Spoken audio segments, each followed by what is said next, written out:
everyone, Dan here, Kayfabe Face. I wanted to hop on post Clash in Paris and give you my reactions to what just went down at that PLE. Overall, I thought it was a fantastic PLE. I was pretty surprised at the quality of it overall, given that this was the final PLE for the Peacock streaming service. I don't know if that was factored into them feeling that they had to make sure that they really drove this one home, because it could be the way to continue to hook people to make the jump and go over to ESPN.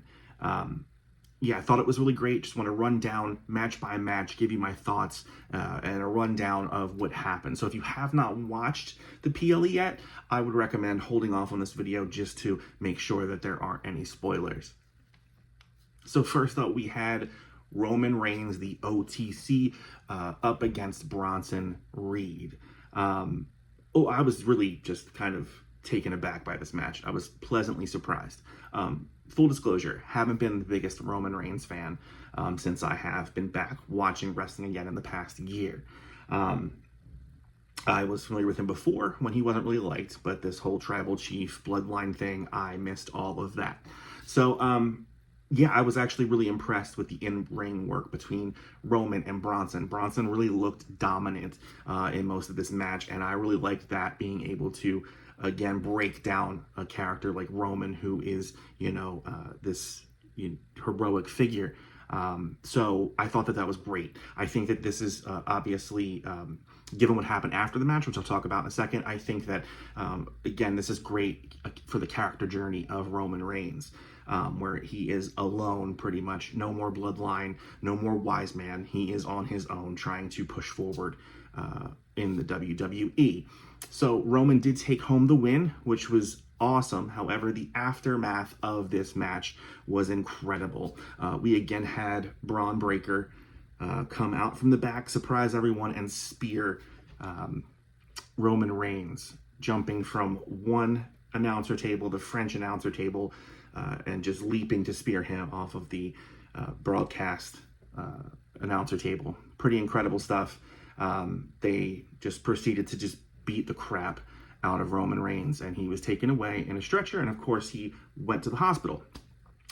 This, as we know, outside of kayfabe, Roman is filming Street Fighter. So this was just to kind of get Roman out of the picture for a while until he can return after filming the movie. But I thought that it was an incredible match. Really loved how dominant Bronson looked against Roman, but loved that, of course, Roman came out with the win. And even though there was the big beatdown afterwards, I just thought all around really great. Loved that Roman got his shoes back, and that he, kind of choked out, put him in, Paul Heyman in the guillotine, and then was throwing his signing his shoes and throwing them out to the audience. That was great, and that's when Braun came in and wrecked him with the spear. But really just thought that was cool, him getting his shoes back. It was all triumphant, and then just boom, this train comes through and takes him out. So overall, great opening match in this PLE. The match for the tag team championship titles between the Street Profits and the Wyatt Six was also pleasantly surprising. I love the storytelling. On SmackDown last week, Uncle Howdy had alluded to how the match would be kind of like a test of the brotherhood between D'Angelo and Montez, and to see how strong their bond was. So it would really kind of test them. Well, they started out the match with some tension, arguing about who would start in the ring in the match. So I thought that that was pretty interesting, and there was just some tensions throughout the match. Again, I love watching the Street Profits wrestle. I think they're both really talented and skilled in the ring. Loved the true nature of the tag team wrestling style with both of these tag teams. I thought that they worked together really well, and ultimately the Wyatt Six did what they do. There was interference, from other members of the Wyatt Six, that ultimately led to the win for the Wyatt Six. Overall, great match. We'll see what happens this coming week on SmackDown after the events of this match and the tension between the Street Profits. Rusev and Sheamus in the old-fashioned Donnybrook match was also another thing that surprised me. I had kind of grown tired of watching Rusev and Sheamus go at it on Raw week after week. These are two guys that really make it believable that they just want to beat the crap out of each other, beat each other down. I think that this match, I commented during the match to my wife that this is what Damian Priest's matches, like in Damian Priest's head, this is what his matches are like. We're watching as an audience with Rusev and Sheamus, and they're just going at it, beating each other. A banger of a match, as Sheamus would say. I thought it was cool, the incorporation of the old wooden bar, the whiskey barrels, all of that stuff was great. I was kind of taken off guard by the ending of this match. I did not expect Sheamus to tap out. So we'll see where this goes from here. I think that we haven't seen the end of this rivalry between these two guys. But Rusev, pretty impressive. I really would like to see him kind of go through different people in the roster and bring the pain. But I don't think this is over, guys. I think we're going to see Rusev and Sheamus probably battle it out on Raw again in the next week or so. But overall, really entertaining match. Becky Lynch and Nikki Bella, again, pleasantly surprised by this match. I felt that it ended kind of abruptly, but I did like the back and forth between the two of them. Nothing really stood out for me that I want to talk about, but just, good match. Good overall match between the two of them. They're both old pros, so it was fun. It was a fun match. Really enjoyed it, and we'll see what happens from here. John Cena and Logan Paul. Wow. This match started off slow for me. I kind of was, really just kind of yelling, another one like this, but really it turned a corner and was great. Great performances in the ring by John Cena and especially Logan Paul. I loved that as the match grinded on, they both were doing moves and kind of adapted their move sets to do things that they haven't really been known to do. Thought that was awesome. I think that Michael Cole really did a great job of playing into that narrative, bringing those things up, pointing those things out. I thought that was really great storytelling in the ring, that they were bringing out, this and each other through this match.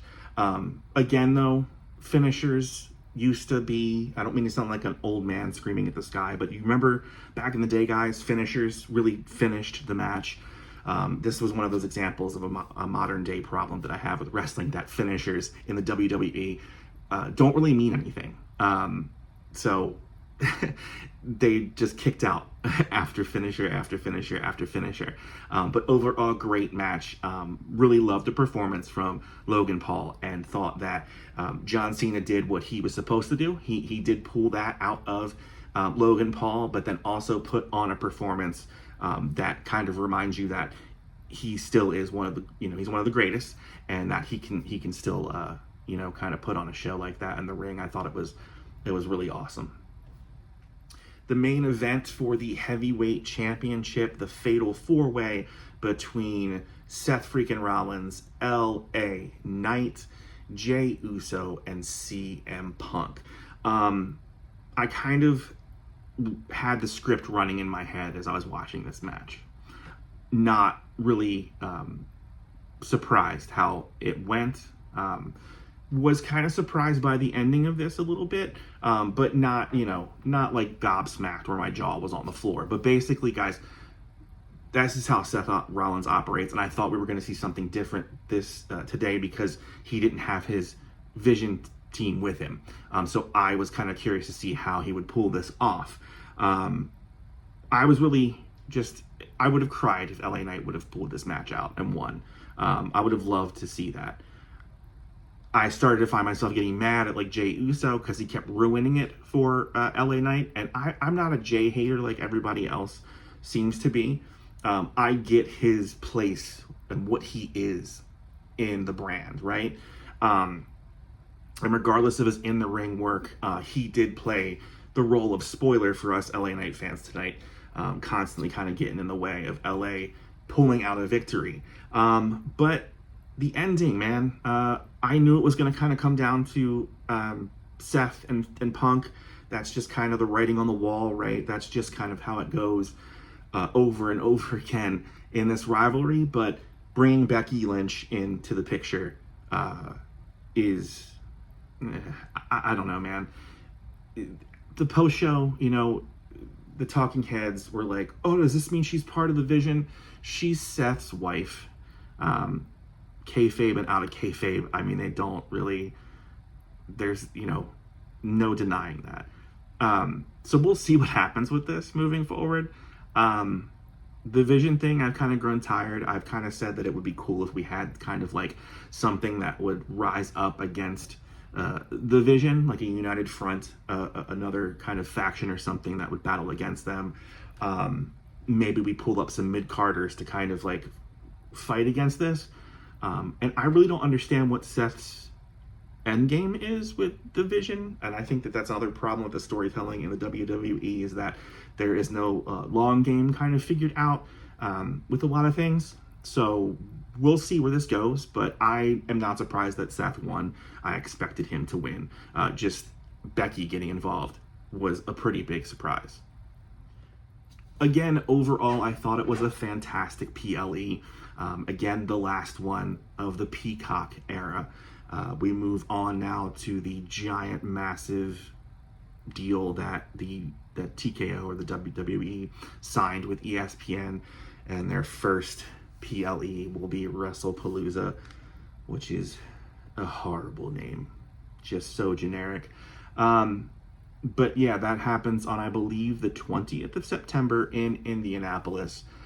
So we'll see. I'm keeping my fingers crossed that due to my YouTube TV subscription, that I'm able to catch it and watch it. If I'm not, I do have a VPN, so we'll see how that works out. But yeah, drop a comment. Let me know what you thought of the PLE, what you want to see happen with some of these storylines moving forward. And yeah, I want to thank you for checking this video out. The YouTube channel is brand new. I just started it up today, so please subscribe. I'm going to be putting different content on my social medias. So I am also now on Facebook under KFabyFace. So Instagram, TikTok, Facebook, YouTube, I'm everywhere. I'm trying to really bring you all some great content and entertaining content. So I'll try to make a variety of things that I place all over my socials and not just kind of blanket the same stuff. Try to do some long format videos like this current one that I can upload to YouTube, and kind of keep the shorter and different stuff on Instagram and TikTok and Facebook.